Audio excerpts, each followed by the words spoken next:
आर्जिकर की घटना की जितनी निंदा करें, हमारे पास शब्द नहीं है, अल्फाज नहीं है कि अब इसमें हम क्या ही कहें, क्योंकि ये बिल्कुल मुद्दा भले पॉलिटिकल बन गया है, लेकिन पॉलिटिक्स से परे अगर हम एक महिला होने के नाते, एक औरत होने के नाते अगर मैं बोलूं तो मुझे लगता है देश में अब तो कहीं भी महिलाएं सुरक्षित नहीं हैं। जब कोलकाता, जो एनसीआरबी रिपोर्ट के हिसाब से 3 साल से सबसे ज़्यादा सुरक्षित राज्य अगर सिटी कोलकाता में अगर ऐसा हो सकता है, तो मुझे लगता है आप देश के किसी कोने में, वो मणिपुर हो, वो असम हो, वो गुजरात हो, अभी आपने देखा महाराष्ट्र के ठाणे बदलापुर में 2 छोटी बच्चियों के साथ किस प्रकार से उन्हें मॉलेस्ट किया गया एक स्वीपर के द्वारा उनके टॉयलेट में, या हम बात करें यूपी में 2 बहनों को जो फांसी देकर लटका दिया गया। किस किस को हम गिनाएंगे, लेकिन खैर बहरहाल हम लोग ये मेरे शहर का रेप, ये तेरे शहर का रेप करने हम नहीं मांगना शुरू कर देंगे, तो मुझे लगता है कि जितने भी राज्य हैं इस हिंदुस्तान के, सारे मुख्यमंत्री रिजाइन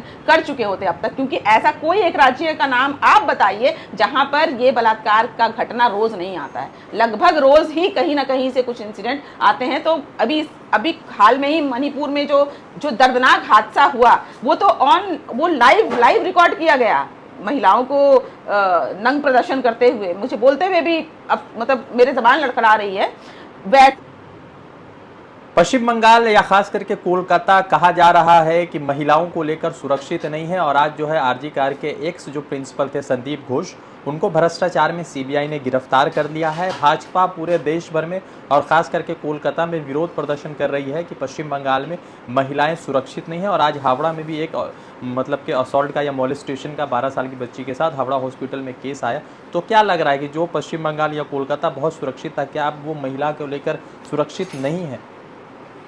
देखिए, अगर हम इस आर्जिकर की घटना की जितनी निंदा करें, हमारे पास शब्द नहीं है, अल्फाज नहीं है कि अब इसमें हम क्या ही कहें, क्योंकि ये बिल्कुल मुद्दा भले पॉलिटिकल बन गया है, लेकिन पॉलिटिक्स से परे अगर हम एक महिला होने के नाते, एक औरत होने के नाते अगर मैं बोलूं तो मुझे लगता है देश में अब तो कहीं भी महिलाएं सुरक्षित नहीं हैं। जब कोलकाता, जो एनसीआरबी रिपोर्ट के हिसाब से 3 साल से सबसे ज़्यादा सुरक्षित राज्य अगर सिटी कोलकाता में अगर ऐसा हो सकता है, तो मुझे लगता है आप देश के किसी कोने में, वो मणिपुर हो, वो असम हो, वो गुजरात हो, अभी आपने देखा महाराष्ट्र के ठाणे बदलापुर में 2 छोटी बच्चियों के साथ किस प्रकार से उन्हें मॉलेस्ट किया गया एक स्वीपर के द्वारा उनके टॉयलेट में, या हम बात करें यूपी में 2 बहनों को जो फांसी देकर लटका दिया गया। किस किस को हम गिनाएंगे, लेकिन खैर बहरहाल हम लोग ये मेरे शहर का रेप, ये तेरे शहर का रेप करने हम नहीं बैठे हैं। अलबत्ता हम ये देखना चाहते हैं कि अगर कोलकाता में ये नहीं होता था और अब होने लगा है, तो ऑब्वियसली इसी के लिए मुझे लगता है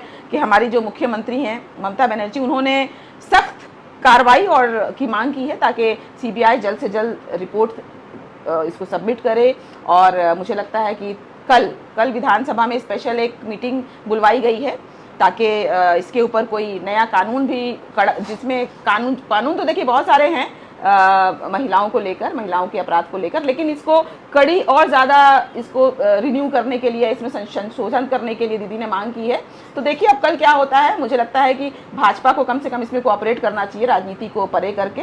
अगर भाजपा या उनके जितने भी विधायक हैं इसमें अगर नाकानुकी करते हैं, तो यहाँ पे जनता को समझ जाना चाहिए कि एक्चुअली में उन्हें इंसाफ नहीं चाहिए बेटियों के लिए, अलबत्ता वो राजनीतिक रोटियां सेक रहे हैं, जो नहीं होना चाहिए। यहाँ पर हमें भूल जाना होगा कि हम किसके कार्यकर्ता हैं, हम सीपीआईएम करते हैं, हम टीएमसी करते हैं, या हमें लगता है इस मुद्दे पर, कम से कम इस मुद्दे पर महिलाओं को लेकर, क्योंकि ये बहुत सीरियस मैटर होता जा रहा है पूरे देश में। महिलाएं अगर अपने वर्किंग प्लेस में सुरक्षित नहीं है, अपने घरों में सुरक्षित नहीं है, सड़कों पर सुरक्षित नहीं है, वो बंगाल हो या कहीं कोई भी राज्य हो, मैं इसकी कड़ी निंदा करती हूँ कि ऑब्वियसली प्रशासन और जितने भी लोग इसमें हैं, पुलिस, एवरीवन इज आंसरेबल। मैं उसको बिल्कुल डिफेंड नहीं करूंगी, हर कोई को जवाब देना होगा, सीबीआई को, कोर्ट को, प्रशासन को, हर एक राज्य में, सिर्फ बंगाल की बात नहीं करूंगी, हर एक राज्य में जहां भी ये घटना हो रही है, हर किसी को जवाब देना होगा।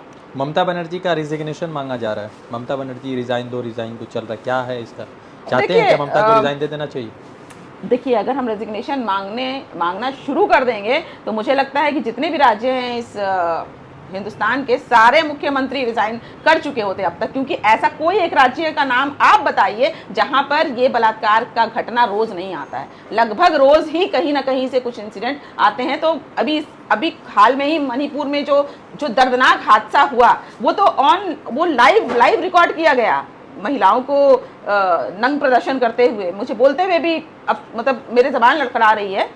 ऐसे में अगर वहां पर जब वहां के भाजपा शासित वो राज्य था, वहां के जब चीफ मिनिस्टर ने रिजाइन नहीं किया, अगर हम बात अन्य हाथरास में जब दिन दहाड़े महिला को बलात्कार करके रात में बिना उनके माता पिता को बताए हुए जला दिया जाता है ताकि एविडेंस को डिस्ट्रॉय किया जा सके, जब उस वक्त मांग नहीं की गई और इनफैक्ट रिजाइन भी नहीं किया, तो मुझे लगता है बहुत अनफेयर और अनजस्टिस डिमांड है कि ममता बनर्जी रिजाइन करे। बट यस, मैं जरूर कहूंगी, मैं नहीं कहती कि ममता बनर्जी और जो भी लोग हैं प्रशासन में उनका कोई हाथ नहीं है। ऑफकोर्स एवरीबडी इज आंसरेबल, जनता जनार्दन है, जनता ने जिनको भी एक पद पर बैठाया है, they all are answerable. But yes, fair तरीके से हम अननेसेसरली एक ऐसा डिमांड नहीं कर सकते। अगर देखिए कितने रेल पटरियों से गिर जा रही है, रेल जो है वो हादसे हो रहे हैं, तो क्या हमने डिमांड किया कि रेल मंत्री आप रिजाइन कीजिए? कितने रेल मंत्री ने हाल में रिजाइन किया, पहले ये बताइए। तो अगर आर्टिकल का मामला होता है, और ये कोई एक्सक्लूसिव मामला नहीं, अगर ये एक्सक्लूसिव मामला होता तो मैं भी कहती कि चलो भाई रिजाइन ले लेते हैं। लेकिन ये जो बलात्कार है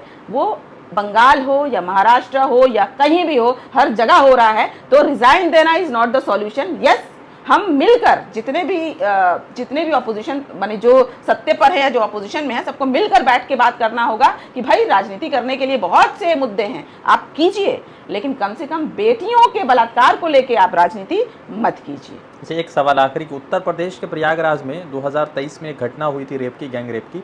उसके बाद उनमें 3 आरोपी पकड़े गए थे, अभिषेक चौहान, कुणाल पांडे और एक पाठक थे। तो उन तीनों में से 2 को छोड़ा गया 2 दिन पहले, बीएचयू बनारस हिंदू यूनिवर्सिटी के गैंग रेप का मामला था। तो सीएम ममता बनर्जी का अगर रिजिग्नेशन मांगा जा रहा है, तो फिर योगी आदित्यनाथ के रिजिग्नेशन को लेकर आप क्या सोचते? क्या वो घटना? मैं वही तो आपको इतनी देर से समझाने की कोशिश कर रही हूँ कि सेलेक्टिव राजनीति जो है ना, और सेलेक्टिव प्रोटेस्ट, इससे मुझे आपत्ति है। प्रोटेस्ट ऑफ कोर्स होना चाहिए, छोटा मुद्दा नहीं है। एक महिला को अगर आप वर्किंग प्लेस में सिर्फ बलात्कार नहीं कर रहे हो, आप उसको मार दे रहे हो, ये छोटा मुद्दा नहीं है और ये कहीं के लिए नहीं है। किसी भी राज्य में अगर इस तरीके का दुष्कर्म होता है, घर्षण होता है महिलाओं के साथ, तो मुझे लगता है then and there fastest trial करना चाहिए। मुझे लगता है महीने भर के अंदर, 15 दिन के अंदर दोषी को पकड़ो और फांसी में लटका दो, हो सके तो पब्लिकली लटका दो।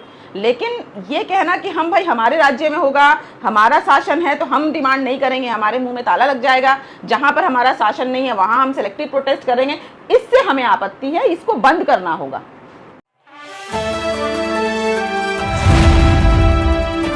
द इंडियन खबर, सच आपके सामने।